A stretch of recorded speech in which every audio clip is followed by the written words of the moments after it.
नमस्कार, आप देख रहे हैं आपकी आवाज, सबकी बात सच के साथ। तो चलिए रुक करते हैं आज की प्रमुख और बड़ी खबर पर। रोडोपाली में साध्वी प्रज्ञा भारती की कथा श्रवण से किसान पुत्र ने गौशाला हेतु 3 एकड़ किया भूदान। रायगढ़ जिले के केलो वनांचल तमनार के ग्राम रोडोपाली में आयोजित श्रीमद् भागवत कथा व्यास पीठासीन साध्वी प्रज्ञा भारती जी ने भगवान बालकृष्ण गोपाल की विभिन्न लीलाओं का सुंदर वर्णन करते गाय माता की रक्षा संरक्षण का आह्वान किया। साध्वी महंत प्रज्ञा भारती ने कहा कि कथा के दौरान कब कौन कैसे किसका हृदय परिवर्तन होता है।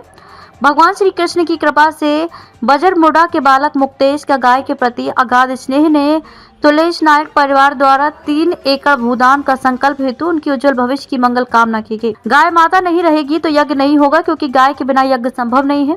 गाय के गोबर, दूध, दही, घी चाहिए। जब गाय ही नहीं रहेगी तो यज्ञ ही नहीं होंगे, और यज्ञ नहीं होंगे तो देवता पुष्ट नहीं होंगे, क्योंकि देवताओं का भोजन यज्ञ है। देवगण पुष्ट नहीं होंगे तो देवता हिंदू समाज को श्राप दे देंगे। भगवान कृष्ण गाय के पालक गोपाल हैं। गाय का पालन करें, गौदान करें, हर हाल में गाय को बचाकर उनका संरक्षण संवर्धन करें।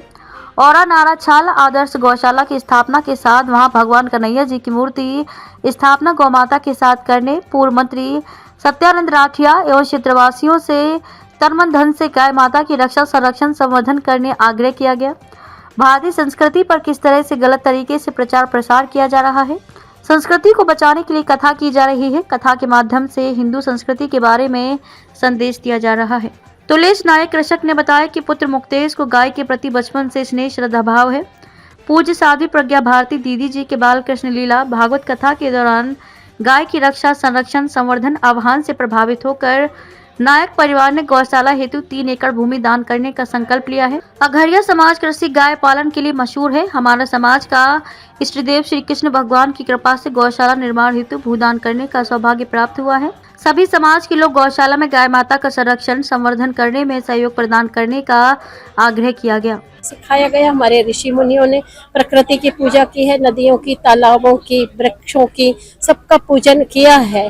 तो पूजन किसी न किसी केवल पूजा उद्देश्य से नहीं किया है। निश्चित रूप से उनका हम संरक्षण करें, उन्हें स्वच्छ रखें, उन्हें मंदिर की तरह हम स्वच्छ रखें। कि जब हम मंदिर को जिस तरह स्वच्छ रखते हैं उसी तरह हम नदियों को स्वच्छ रखेंगे। तो जब हमारे मन में ये भावना जागृत होगी कि नहीं, इन्हें पवित्र रखना चाहिए, ये मंदिर है, इनके प्रति हमारी आस्था है, इनके बिना हमारा जीवन अधूरा है, इनके बिना हमारा जीवन नहीं है।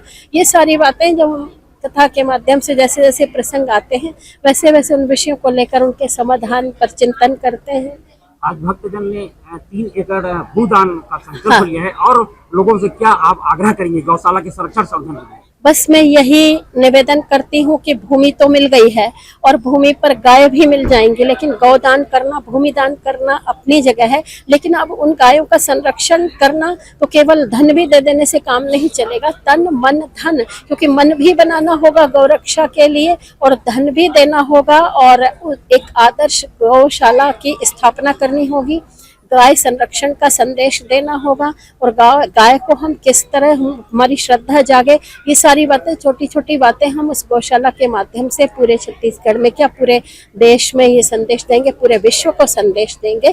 निश्चित रूप से आज ये भगवान की श्री कृष्ण लीला के दिन एक बालक के माध्यम से, मुक्तेश नायक जो बालक है, उसके मन में गौ रक्षा की और गौ के प्रति इतना प्रेम जागृत हुआ है, ऐसा महसूस हुआ है। साक्षात कन्हैया ने ये आदेश दिया है और कन्हैया ने ही ये भूमि हमें दान की है कि इस पर अब मेरी गाय का रक्षण करो, गाय का पालन करो। तो कन्हैया का आदेश मानकर हम इस कार्य को करें। केलो वनांचल आदिवासी बहुल्य तमनार छत्तीसगढ़ में आप पधारी हैं, वो सौभाग्य की बात है। जिस प्रकार धर्म संस्कृति सनातन धर्म की जय जयकार हो रही है, और आपने पूरा सनातन धर्म के संरक्षण संवर्धन के साथ गाय पालन एवं गौ रक्षा एवं नदी नालों का संरक्षण में भी महत्वपूर्ण योगदान दे रही है। और क्या संदेश देना चाहेंगे, क्या आपकी? आज सबसे बड़ा है कि हम भारतीय संस्कृति का जिस तरीके से गलत तरीके से प्रचार प्रसार हो रहा है और कहाँ जा रही है ये संस्कृति, तो संस्कृति को बचाना है, इसके लिए तो कथा जरूरी है। और कथा के माध्यम से ही हम अपनी हिंदू संस्कृति में क्या होता, कैसे होता है, इसका संदेश दे रहे हैं। क्योंकि अब देश की समस्याओं पर, संस्कृति की समस्याओं पर, भारत की समस्याओं पर समाज की समस्याओं पर यदि व्यासपीठ नहीं रोएगी तो कौन रोएगा। और ये व्यासपीठ बनी ही इसीलिए है, इस व्यासपीठ पर बैठकर जो समाज की समस्याएं हैं उनका समाधान होना ही चाहिए। कथा के पीछे उद्देश्य भी यही छुपे हैं। हम कथा भर करें और कथा के माध्यम से मनोरंजन करें, ये उचित नहीं है। व्यासपीठ के माध्यम से समाज की व्यथा पर चिंतन करने की सख्त आवश्यकता है और वो हम कर रहे हैं। चाहे गाय पर हो, चूंकि कृष्ण कथा कर रहे हैं तो उनका नाम ही गोपाल पड़ा है गाय को पालने के कारण।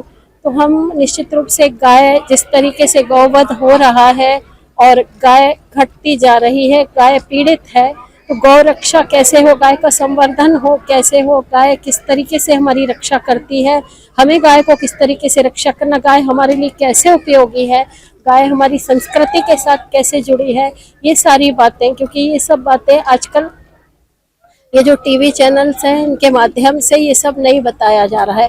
टीवी चैनलों के माध्यम से निश्चित रूप से कहीं ना कहीं हमारे देश की संस्कृति को नीचा दिखाने की कोशिश होती है। चाहे परिवार हो, समाज हो, किस तरह से हमारे समाज को तोड़ने का कहीं ना कहीं कोई एक जो षड्यंत्र चल रहा है, तो हम कथा के माध्यम से उन्हें सचेत भी करना चाहते हैं कि हमारी संस्कृति क्या है, हमें कैसे रहना चाहिए, हमारे ऋषि मुनियों ने हमें कैसे जीवन जीने की कला सिखाई है, वो सब हमें कथा से मिलता है। तो हम उस माध्यम से, कथा के माध्यम से देश की व्यथा को चिंतन करके समाज के साथ बांट रहे हैं। खबरों में अब तक के लिए बस इतना ही। फिर होगी आपसे मुलाकात ऐसी किसी बड़ी और खास खबर के साथ। तब तक के लिए नमस्कार और देखते रहिए आपकी आवाज।